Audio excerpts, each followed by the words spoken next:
Hello everyone and welcome to the Writers Book Club podcast. I'm Michelle Barraclough and each month I take a deep dive with an author into the writing craft and process behind one of their books. Today I'm delighted to bring you my interview with the writer Donna M Cameron, and we're talking about her novel The Rewilding. We had such a terrific chat about the writing of Donna's novel, not just about the actual writing, but about the feedback she received from beta readers and editors and how she incorporated those ideas into the novel.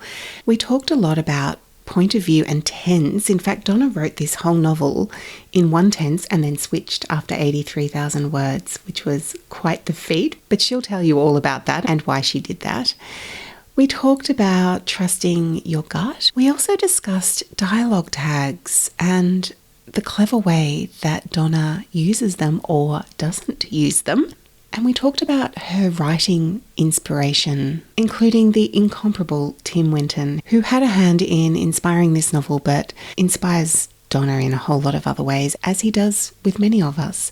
There's a lot to love about this conversation. Okay, let me tell you a bit about Donna. Donna M Cameron is an AWGIE-nominated radio dramatist, award-winning playwright and short film writer. Her first novel, Beneath the Mother Tree, was listed as one of 2018's top Australian fiction reads by the Adelaide Advertiser. It was a finalist in the Screen Queensland QWC's Adaptable program and longlisted for the Davitt Awards. The manuscript of her second novel, The Rewilding, won her a 2020 KSP Fellowship. It was a runner-up in a 2020 Writing New South Wales Award and gained her a 2021 Varuna Fellowship. So let me tell you what this fabulous novel is about.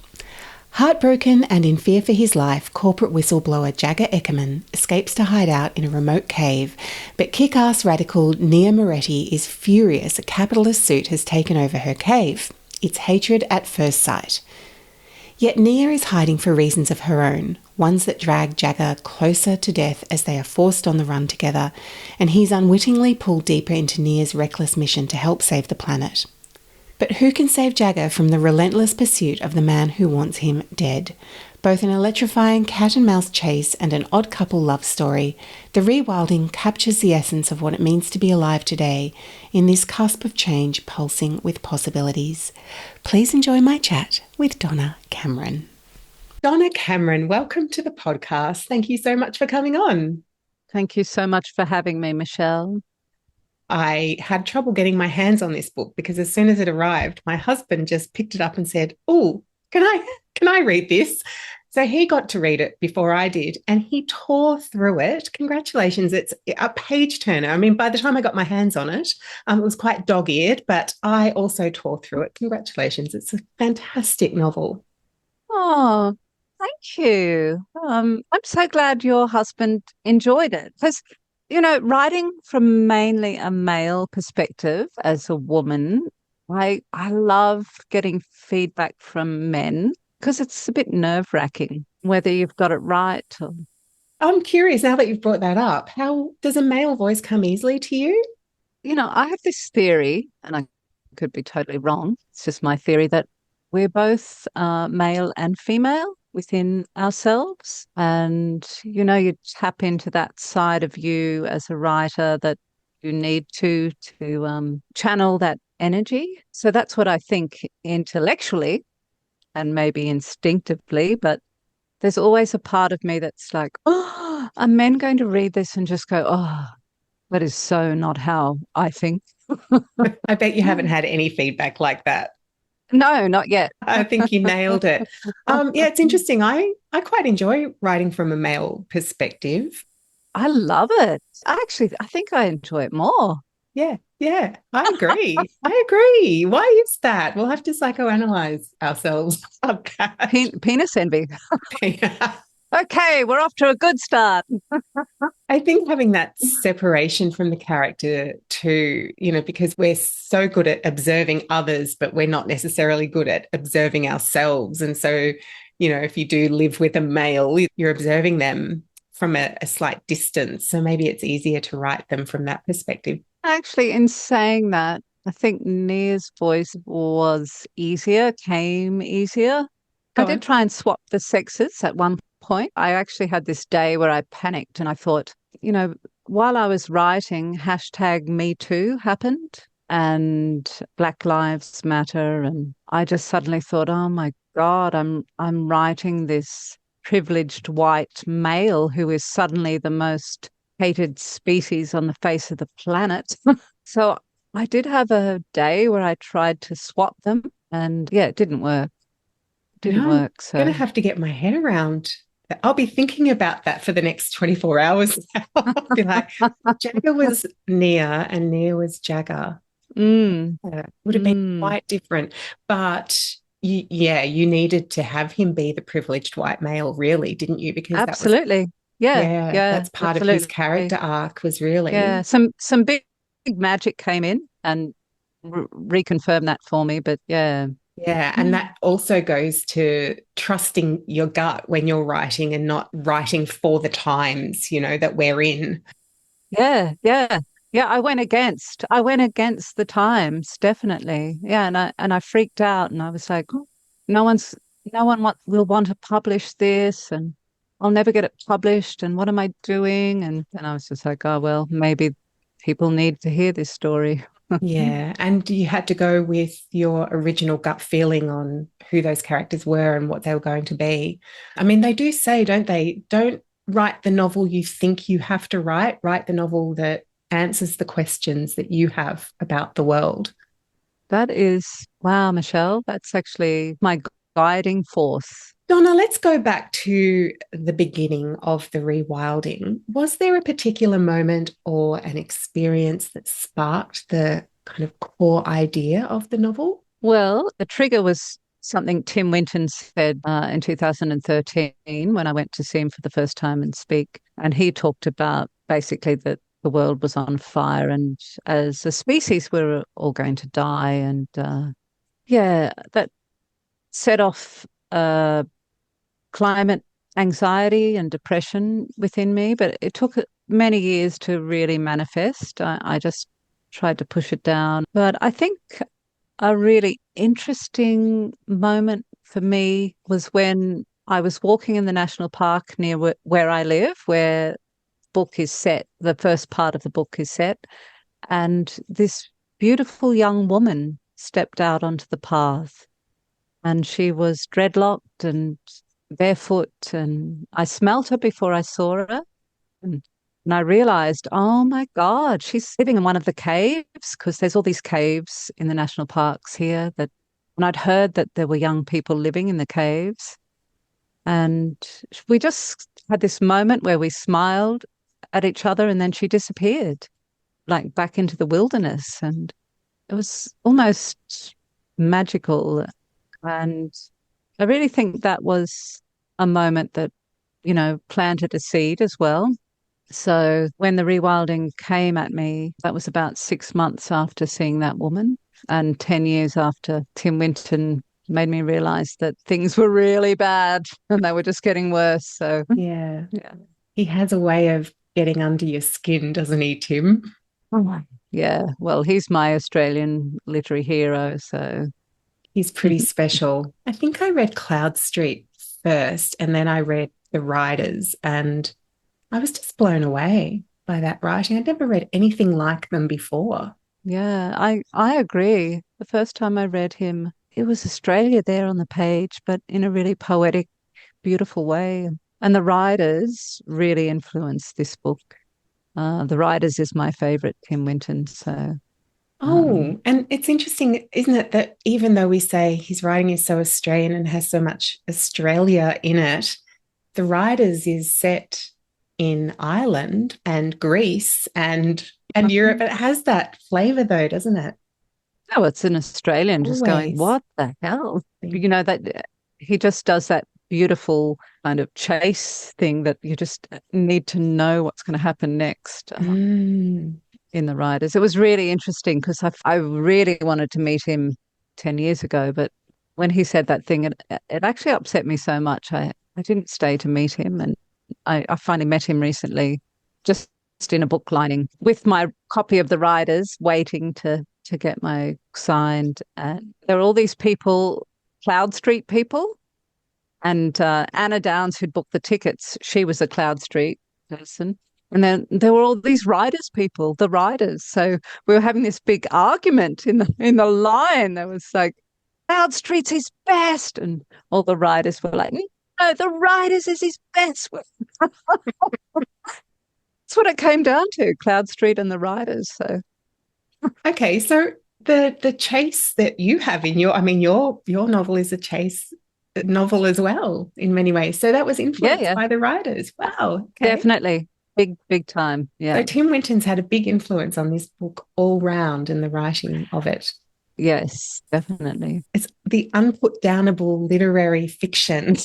That's that meshing of really great writing and character driven with a literary page turner. Literary page turner, that's it. Yeah.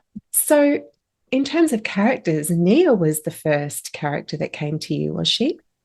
No, they arrived together. Mm. Yeah. So all my novels so far, so my fourth book arrived not very long ago, and they kind of arrive in a what I call a whoosh, like my head kind of goes on fire for a few days, and I take copious amounts of notes, and maybe then I leave it sitting for a year or two, but ticks away there. Yeah. So tell me about the first draft process for the novel. What did that look like? Did you do any outlining after the whoosh, or when you were ready to write, did you literally just start writing? Well, I can't start till I know where I'm going. So I need the climax, not necessarily the ending, but I need that moment when all the dramatic tension that you've built up is released. Then I know where to start the characters. And often then I think about it and I try and plot maybe a couple of turning points, and that's it. Then I just start to write and see what happens. Like, I don't really like to plot it all out. And so a skeletal plot. So you had the original premise and you knew how it was going to end. And then you had a few of the turning points. And so you just kind of wrote to those. Yeah. The turning points come a bit later, like after I've started to think about it a bit more. And I suppose that's your logical brain kind of working about, oh, well, how will I get there? And yeah, I suppose I'm half pantser, half plotter. Like most people, I think. I think so. The more writers I meet, I'm not convinced of this. I'm a pantser, I'm a plotter. I just kind of think everyone just does it their own little way, but they're half and half. Yeah, yeah. And it's wonderful that you get the whoosh. I love the whoosh. I think we all need a whoosh mentality. Just grab it and run with it and get it down. The whoosh is the biggest high, like apart from having two babies, my four whooshes, two babies and four whooshes, pretty like they're up there. Exactly. So back to the character. So we've talked about Nia, who is based on the woman that you met coming out of the national park that day. But our main character, of course, is Jagger. How did he come to you, and how did you go about nailing his voice on the page? So I think with the whoosh, his name came because his mother came with him. It was very interesting because I thought, oh, Jagger. And then I thought, why is it called Jagger? And then his mother was there. So he was this little boy that was very into nature. And yeah, his mother liked the Rolling Stones, and she's really kind of eccentric, interesting woman. But then he loses his way. And I really wanted to make him a symbol of capitalism. So at first, he was like a money man, a banker. I wanted to go into the banking industry. And so I did all this research on bankers, and I was hanging out with bankers, and I was catching the train into Sydney to meet with bankers. But the Australian banking industry is really well regulated. They can't get away with embezzling or doing anything underhand anymore because it's so well regulated, which is a wonderful thing. But it's really annoying for me as a writer. So I had to move into the property development area.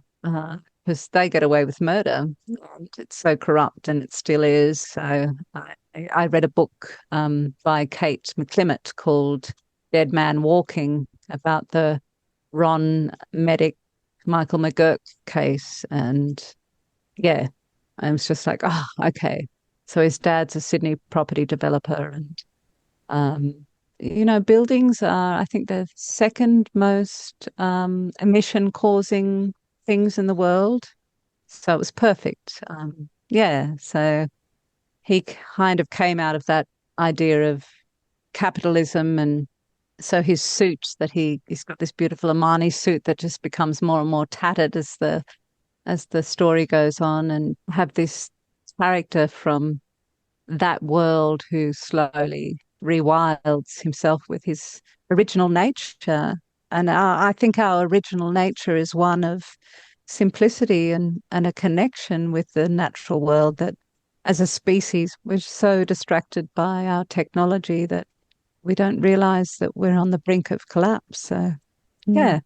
I loved the symbolism of the Armani suit and the shoes. Like I could picture the shoes. So I was amazed by the shoes, actually. So when I was researching the book and I was hanging out with these bankers, and they wear these really pointy, ridiculous shoes. I thought, I've got to have the shoes, and the shoes must feature because they're so ridiculous. Yeah, they're almost the last scrap of his corporate life, because as he gets deeper and deeper into the country on this journey with Nia, and he's thinking about his mother, and he's really met somebody who's probably a bit more like his mother. And so he's getting more and more reconnected with who his mother was and her learnings. But the shoes are kind of like the last thing to go.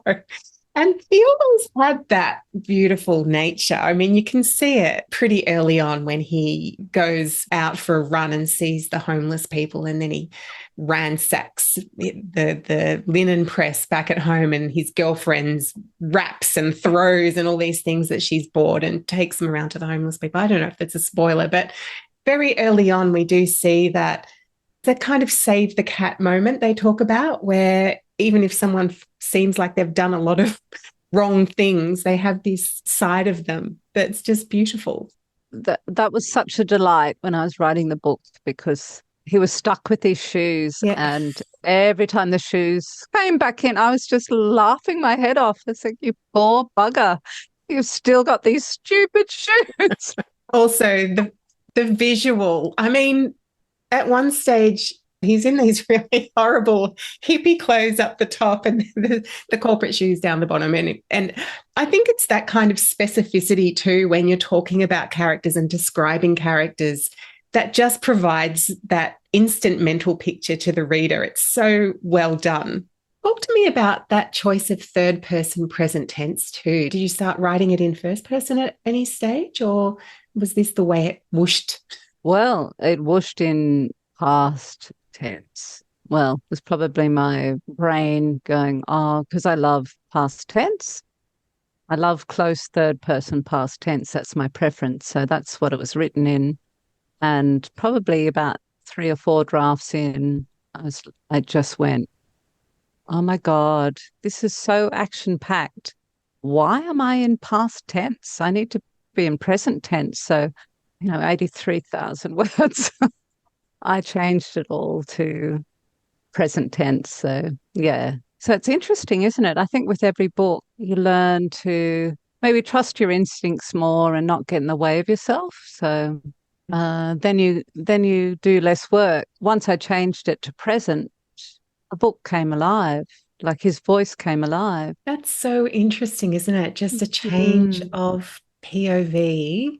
And that came to you. That wasn't from a beta reader or anyone else. That was just you went, actually, let me just give this a go in present tense and see how it goes. Yeah. Wow. Yeah. Actually, it was a writer friend of mine who'd had some feedback on her. I think it was a thriller, and the structural editor had said, oh, it worked better because it's action packed.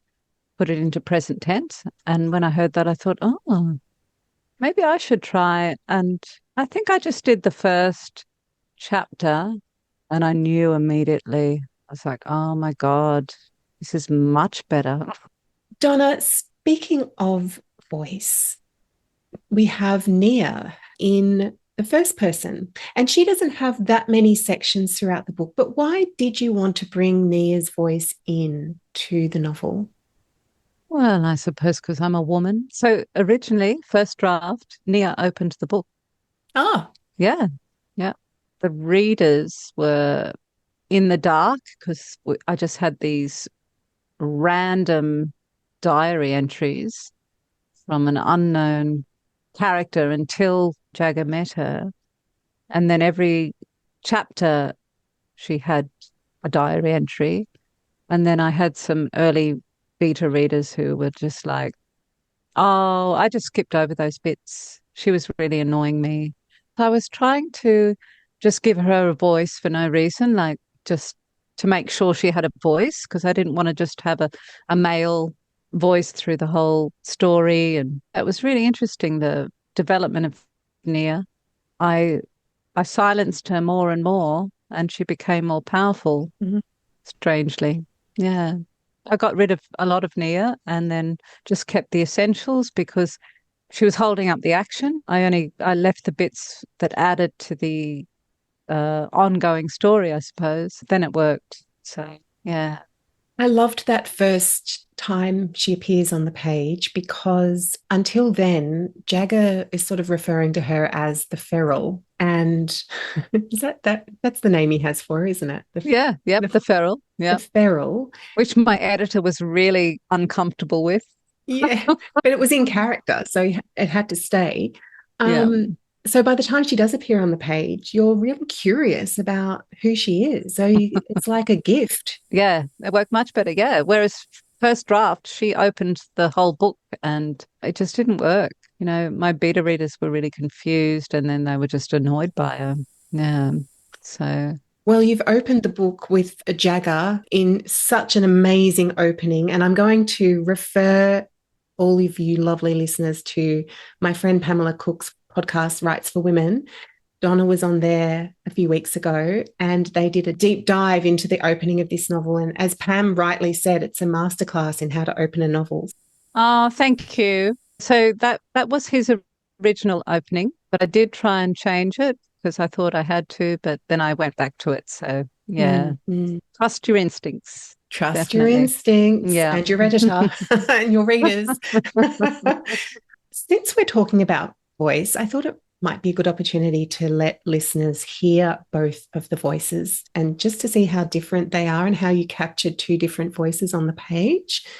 Okay, so this is after Jagger's met Nia and he realizes that she's up to all sorts of things. And he wakes in the middle of the night and she's left the cave. So he realizes that she's down on the beach because he sees a flashlight and he thinks, oh, maybe she's a drug runner. So, which she isn't. But yeah, this is where his head's at anyway. In the flash of lunar glow, as the rush of clouds tumble with the moon, he cuts down through the scrub, his curiosity overriding his fear. All the way, each deadly snake ready to strike turns into a harmless stick, each man waiting in ambush, a shadowy movement. As if in a nightmarish bedtime story, fireflies sparkle and the ancient trees creak in a wind infused with sorcery. The gravel track lights his way, quartz crystals ablaze with breadcrumbs fallen from the moon, leading to what he believes is her house of candy, the drug den in the form of a yacht. On reaching the white sand trail, Jagger sprints the rest of the way, the slap of his thongs accenting the wild night, the briny air triggering his thirst. He is about to witness a drug drop. He's sure of it. Because if not drugs, then what? It's the middle of the week, on an isolated beach blocked on both sides by headlands with no houses in view, so no witnesses, except him, collateral damage in a crumpled suit. Lovely. That really captures the voice and also your beautiful writing and your beautiful voice. I'm going to talk to you about that in a minute. Let's try and find Nia. So this is the first Nia. So she's realised he's taken over her cave, as she refers to it. Can you believe it? There was a capitalist suit from the corporate brigade in our cave. The fascist has stepped straight from the office with the shoes, the tie, the works. Only thing missing was a bloody briefcase. Used his tie as a tea towel. Go figure. Carrying a shitload of cash and jittery as a cop on meth. Crying out in his sleep for his mummy. Thinks he's hot shit with his blonde locks and arm and eyes, but he's nothing but a liability clomping around the park like a yeti with half a house on his back, making enough noise to attract the ranger. And then wouldn't the game be up? Can't stop smiling, but scared the crap out of him. You would have laughed till you farted, my love. Most excitement I've had in weeks. Wish you were here, even after what you did, all your talk. The time of the Lorax, you said, beating your chest. Then you threw it all away, like it was nothing, leaving me stripped bare, a discarded seed head after you'd made your wish. Fuck you. And that's Nia. Absolutely brilliant. Thank you, Donna. Can't help voices because I'm an actor. So when I write in voices. So it's a bit embarrassing, really. It's not embarrassing at all. I have chills going down my arms listening to you. How does your background as a radio dramatist and as an actor impact the writing? Are you one of these people that has to sort of stand up and block things out and talk to yourself a lot? Oh, well, I don't have to stand up and block, but I definitely, I definitely hear a voice that I kind of act out. I do a lot of reading out loud. I was trained as a classical actor. So back, when I trained, I did a lot of Shakespearean and so the sound of the words are really important, the rhythm of the sentence. So I definitely do a lot of reading out loud and embody a character through my voice when I'm writing. Yeah. It really comes across. Does it come across on the page though? Because I do Yes. wonder sometimes, is my acting impeding my writing? No, not at all. I mean, Oh, good. even just that final line there, it's just so beautiful. Then you threw it all away like it was nothing, leaving me stripped bare, a discarded seed head after you'd made your wish. So beautiful. I don't think it impedes your writing at all, Donna. Voice is actually, I think, the hardest. I agree. So hard. Yeah. It's hard to define. Yeah. It's hard to write. It's hard to write voice. Yeah. What do you do to get back into the character's voice when you're writing? I think Charlotte Wood's advice about I listened to, I went on a Zoom. She had like a free Zoom during lockdown, and she said, you take the best line of that character and you just kind of keep it there on your chalkboard or whatever you've got in your office space as a reference, and you go back to that to try and get the voice. But I don't know. I'm a baby. I'm only 3 books in, so yeah. Do you have any particular lines from Tim Winton novels or the writers in particular that you look to for tone or voice?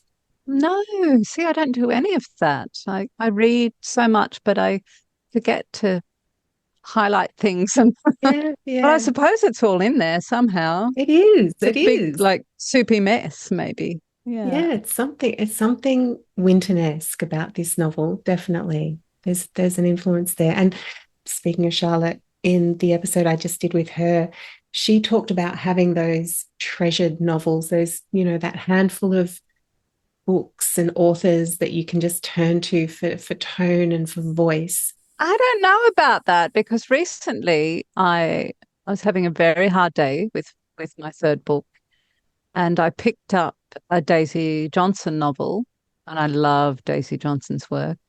And I read just one passage and I just spiraled. I was just like, I'm never going to write like that. She writes so beautifully, and I couldn't write for the rest of the day. I was just like, no, I'm done. When I spoke to Tony Jordan, she said, have two novels on your desk, one that you absolutely love and inspires you, and one that you just think that the writing's horrible and is awful. And, when you're feeling those moments of self-doubt, pick that book up and say, well, it's not going to be as shitty as this book. So that was her advice. I don't know. I guess it's whatever works for you and whatever prevents you from spiraling into that self-doubt that is all too prevalent in a writer's life. Yeah, well, it's interesting because I remember when I was working on the Rewilding, Lucy Trelaw's Wolf Island came out. It's the most beautiful book, and it's a road trip. It's in America, not Australia, and it's all to do with climate change. And so I was working on the Rewilding, and then Wolf Island came out, and the voice in that book is superb. And it was so beautiful. And I think I stopped writing for 2 days. I was just like, oh my God. And my beautiful writers group, they were just like, don't let it get you. Don't let it stop you, Donna. And Anna Downs was just like, see it as a goal that you can one day, you might be able to get there. And which was lovely. But at the time, I was like, I'm never going to get there. But, in a way, Anna was right, because if you don't have these beautiful books that you can refer to and aspire to, then maybe then you would just settle for being where you're at. Or yeah, it's interesting. But I do remember I couldn't write for 2 days. I was just like, oh my God, that voice. How did she do the voice? It's all about the voice. All about the voice. I was just listening to Anne Patchett's interview with Elsa Piper at the Melbourne Writers Festival. It just dropped today on their podcast. Oh. And Anne Patchett, when she reads Lauren Groff, she feels like that. I can't write as well as that. So if that can happen to Anne Patchett, you're in very good company, Donna. I totally get that, because Lauren Groff, I tell you what, she's up there, probably, yeah. Agree. God, I love Lauren Groff. But do you know how Lauren Groff does it? I have, yes. Oh my God, I couldn't do it. He throws it away. She does a draft by hand. By longhand? Then, yep, longhand, and then throws it away and starts again. And I keep thinking about that. I'm just like, would I be brave enough? I would not be brave, but maybe I should. Maybe I should be brave enough. I'm thinking, fourth book, maybe I should give it a go. And she doesn't just do that once, she does it multiple times. 7 times. Well, it pays off, because she would be up there as one of my, Lauren Groff. Yeah. Paul Lynch. Do you know what I mean? Like, incredible. Just, you read them and go, wow, how did you do this? But, maybe that's how you actually get there. Just trust.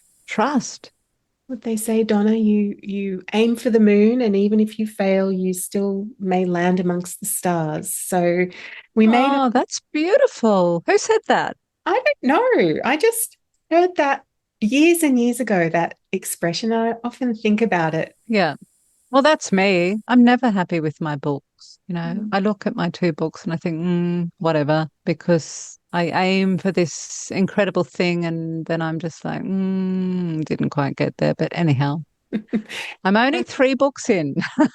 I'm sorry, but you can no longer be the judge of that. You're too close to it. The readers, us readers, we will tell you how well you've done, and you've done brilliantly. So just stop it. Now, listen, dialogue. Look, it wasn't until I reread this novel in preparation for the interview, and I realised that you use dialogue tags very sparsely, like either no tags or you use actions. And that, I think, is also what made this a really pacey read. So how do you get that dialogue on the page and make it realistic? Well, it's so interesting because Kate Goldsworthy, my editor, put dialogue tags in everywhere.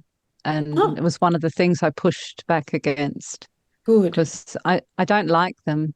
And there were a few points where she was like, well, I don't know who's talking. So that made me, rethink, and I put an action in, or yeah, I do try to avoid dialogue tags when I can. It's so boring, don't you think? Yeah, I She do. said, he said, um, but I would love to get to the point as a writer where I never had to use even action, because the characters' voices are so distinct that the reader knows who's talking, which is a really hard thing to do, but that's where I'd love to get one day.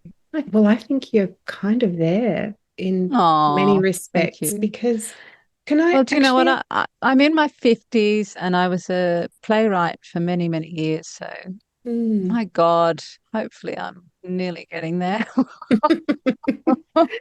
That was the other thing I wanted to ask you to read, actually. I picked out a little section on page 47 because I think it really highlights how to do this. If you're the sort of writer, listeners, who, when you feel like you're using too many dialogue tags, do this because that you've got either no dialogue tags or action that indicates who's speaking. So we've got these Okay. clues going through. It's just really clever. It's really well done. Wait it out. Then you can piss off again. Her phone interrupts her with an old-fashioned ringtone. She checks who's calling before shoving it away. You won't send that photo. Maybe I already have. You haven't, because you know the park ranger would be very interested to learn you've been illegally squatting here for quite a while, I suspect. She looks ready to hit him with the binoculars. Are you threatening me? You set the standard. He glares, angered suddenly by her matted hair. What's with the dreads? Are you a Rasta or something? No, she frowns. So it's just for effect. It's not very woke. It's cultural appropriation. She stabs at her hair. That's living on a platform tied up a tree for months on end without a hairbrush, idiot. I love that exchange. They don't really know each other very well at this stage either, but they just often running, aren't they, with this banter? It's wonderful. But yes, so I don't think there are any dialogue tags in there at all.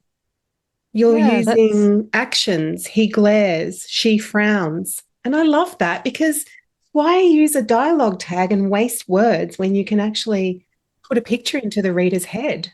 they're my most hated thing, and I do try and avoid them at all possible costs. But I have noticed that editors like them. Editors like clarity, and fair enough. And They Kate do. Goldsworthy is the most amazing editor, and I'm so grateful that she edited my books. And Speaking of editors, I'd love you to take us through the editing process for the rewilding because you had, well, not just with the editor, but with your beta readers and then your editor and how that whole process rolled out for you. Because I know there were a few changes that came in as a result, wasn't there, of both the beta readers and the editor? yeah, well, I had 2 years of rejection on this book. And luckily, I had some publishers and agents who actually gave me feedback, beautiful rejections with feedback, which prompted rewrites. I think I have a habit of sending my work out too early. So um, by the time it did get picked up by Transit Lounge, I suppose I'm really proud of this. My publisher said it doesn't need a structural edit because I'd really worked it that many times over the 4 years that I was working on it. It was kind of there structurally, so we just went straight into line edit. You introduced a whole new little plot line there, didn't you, with the stakes? Who was it that said we need to increase or up the stakes? So I was looking for an agent and I sent it into Curtis Brown just through their general admissions Mm. button. And Benjamin Stevenson at the time was the gatekeeper, I suppose. And he read it and he said the stakes. He was so lovely. He said some very beautiful things, but he said, unfortunately, the stakes just aren't high enough. And it was like a It's like he dropped a pebble into a pond of my brain because just this ripple effect happened and it just changed everything, really. So I was lucky enough to get a fellowship at Varuna, and I spent 2 weeks, and I heightened the stakes by putting the hitmen into the novel. And they were inspired by real life hitmen from the Ron Medic, Michael McGurk case. So even though they weren't father and son, they were just bumbling fools, really. So. I get that because I've had that response to my writing as well, where you need to make something happen. Characters can't just be on a road trip for no good reason. I mean, they can. There's got to be some kind of a reason, but that in and of itself might not be enough to push the action along. So introducing stakes where they're actually running from somebody really added to that page turning quality, didn't it? It was such a gift, and it really made the book because, strangely, it was very easy to do because it was all there. So, for instance, when they're at the Earth Rebellion farm and they leave in the middle of the night, like Nia's just like, we've got to go now. The original draft, she just gets a text that, can someone get to the Gold Coast and do some action at the Gold Coast? And so she's just like, we've got to go now. And then when I brought the hitman into it, they had to go in the middle of the night because the hitmen had arrived. So everything was already there. It was really easy to implant this whole new strand because I actually had all the action there, but the reason for it just suddenly became much more intense. It wasn't just about climate change. It was something real that was affecting Jagger on a personal level, but also the climate change stuff was already in there as well. So it was suddenly really layered and such a beautiful gift. Yeah. Your friend and writing buddy Anna Downs gave you another gift, didn't she, in her recommendation? Something about sexual tension? Yeah, definitely. Yeah. So in the early drafts, Jagger and Nia just hated each other for so long, and they were just fighting, and it's just two worlds clashing. And when Anna said that to me, I was like, oh, just makes it much more complicated. And also Adrienne Ferreira, who's in my writing group, she was just like, people just don't fight all the time. They actually connect at certain points. You can't just make it black and white. And so her feedback was really beautiful as well. So I just, yeah, went back and looked at the plotting of their relationship and softened it and brought in that sexual tension. And suddenly it really came alive. So, yeah, other writers reading your work is actually the best. What do you do, Donna, when the writing isn't flowing? I garden or go for a walk.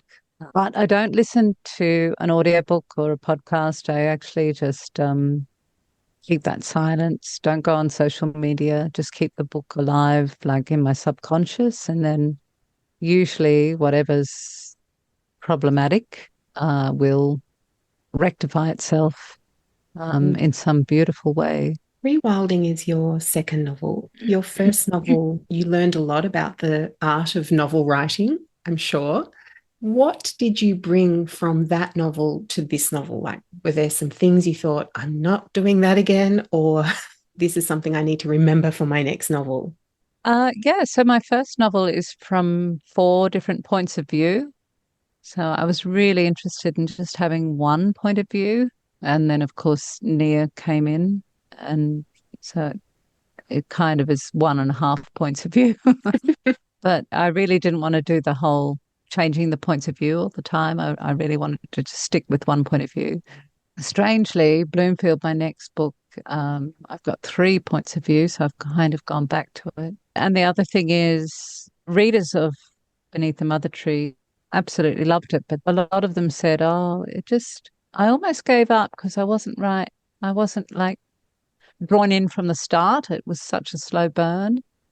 And I do wonder, I mean, I was published with a really small publisher, but I do wonder if strangely, that book did quite well, but I do wonder if I had have started the action earlier, whether it would have done better. So I was really determined with the Rewilding to start the action from the start. With Bloomfield, your next novel, have you done the same thing? You thought, bring that action up front. Yeah, strangely, no, it's a bit more character driven. It's a slower book. But there's two missing children. So the hook's pretty strong. Be compelling. Yeah, but it's definitely not action packed. It's more domestic noir, I suppose. I was going to ask you too about that. We touched on it earlier, that sort of crossover between literary and commercial fiction, where you've got a focus on complex characters and sophisticated writing while still having a really compelling storyline. Who are your inspirations? Are there any sort of go-to auto-buy authors for you? Definitely Tim Winton, Lauren Groff, Paul Lynch. There's a beautiful writer called Claire Vay Watkins who wrote a book called Gold Fame Citrus. And that is the most beautiful, beautiful book. And I don't think many people know about that book. Another one for the pile. Thanks, Donna. But, as far as the Rewilding goes, Inga Simpson's The Last Woman in the World and Sally Piper's Geography of Friendship. The Last Woman in the World is very much, it's not a road trip as such because she's often walking across land, but it's a real chase thriller. And Sally Piper's The Geography of Friendship is set in a national park, and it's really creepy. It's a chase thriller in that these women are being pursued by this man. And, those books really are inspirational, beautiful Australian novels. Fantastic. Yeah. Thank you. I love Inga's writing. Yeah, I'm excited for her new one, The Thinning. Looks really good. She's a wonderful writer. And Tim Winton. I know. Yes. Donna, thank you so much for joining me today. It's been such a lovely chat. I'm so grateful and honoured and privileged to be here. Thank you so much. Before I let you go, do you have any events coming up that listeners might be able to get along to? Funny you should say that, Michelle. On the 24th of October at Avalon Library, I have my last event for the year. I've had lots of wonderful, amazing events, but I think this will be the last one. It's with the incredible Pamela Cook, and it's Avalon Library, 24th of October, 6 p.m. Fantastic. I'll try and get along to that. Good luck with the writing of the new novel. I'm very much looking forward to reading everything else that you write. Thanks, Donna. Thank you so much. There you go, the wonderful Donna Cameron. I hope you got a lot out of that chat. I sure did. You'll find links to Donna's website and places you can buy The Rewilding in the show notes or on the website at writersbookclubpodcast.com, and I highly recommend you do. And while you're in the show notes or on the website, go and check out the back catalogue. There's now 4 years worth of interviews with some pretty amazing authors. I honestly can't believe it's been 4 years. You've got Marcus Zuzak, Michael Rowbotham, Candice Fox and Nikki Gemmell, all of whom have new books just out, so it's a really good chance to go and revisit those conversations. You've got Charlotte Wood, who's currently shortlisted for the Booker Prize. Good luck, Charlotte. I hope you win. And so many other interviews. I reckon if you listen to all of them, you'd pretty much be doing a masterclass in writing and covering every writing craft topic, from backstory to dialogue to structure, plotting, chapter openings, scene writing, you name it. But we still have 3 amazing authors to bring you for the rest of this year. So plenty of writing chat in your very near future. So what are we reading next? I'm so thrilled that we are going to be reading the brand new novel from Jock Sarong. This is Jock's 7th novel. It's called Cherrywood, and if you're familiar with Jock's historical novels, you're going to get a little bit of that, but you're also going to get a contemporary storyline and a touch of magic realism. Books and Publishing said, intricately plotted, spanning time and space, Cherrywood brings to mind the scope of Richard Powers' The Over Story and David Mitchell's Cloud Atlas. And the Sydney Morning Herald said, "Between the familiar and the magical comes a novel of romantic vision. Rarely is historical fiction this fraught and alive." Now, I'm sure many of you are familiar with Jock. His writing is just so beautiful. You're going to learn so much from this episode. Let me tell you what Cherrywood is about. Edinburgh, 1916. A rich Scottish industrialist, Thomas Renfeather, impulsively embarks on a mad scheme to build a paddle steamer out of dubiously sourced European cherry wood on the other side of the world in booming Melbourne, Australia. But nothing goes according to plan. Melbourne, 1993. Martha is a clever, lonely and frustrated lawyer. One night, on impulse, she stops at a strange pub in Fitzroy, the Cherrywood, for a bottle of wine. The mysterious building and its inhabitants make an indelible impression, and she slowly begins to deduce odd truths about the pub. From multi-award-winning author Jock Sarong comes a darkly delicious, playful and rich novel about legacy, community, wonder, love and reinvention. Cherrywood is haunting, magical and a true original. So I'm about halfway through the novel and it's just gorgeous. The writing, oh my gosh, you're going to love it. So go grab a copy of Cherrywood wherever you buy your books, or you can use the link in the show notes, and send me some writing questions for Jock. Let's pick the brain of this wonderful author together. As always, I'm giving away a copy. You can enter the competition to win a copy of Cherrywood over on Instagram or Facebook. Thank you so much for joining me again this month. If you have a moment and you're feeling the love, you can leave a rating and or a review over on Apple Podcasts or Spotify or wherever you listen to your podcasts, and I would be so appreciative. Apparently it does help other people find the podcast, so not only would you be pushing this little podcast up the ranks, but you'd be helping other writers to find it as well. As always, I'm recording on the beautiful, unceded lands of the Gadigal people of the Eora Nation, where I'm lucky enough to live and work. I'll catch you next month. Until then, happy writing.